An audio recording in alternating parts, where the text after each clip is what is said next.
In this video, I'll show you how to record your computer screen. Ensure you subscribe and turn on the notification for lots of educational guides and contents like this. Now, if you want to record your computer screen, what you're going to do right now, as I'm currently doing right now, you're going to head over to your search box right here. Come on here, you search for the sniping tool, right? So, because I've already searched for it, that is why it's coming out in the recent.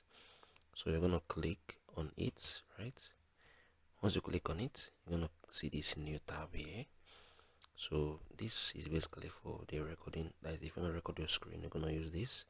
If you want to take screenshots, you're gonna use this. So what we're gonna do right now, I'm gonna click on this new, right? If you've clicked on the new, you'll be able to record like this. So screen record this our screen right here. So it is basically how you can record a computer screen. If you find this video helpful, please share your thoughts below in the comment section. I'm gonna see you guys in the very next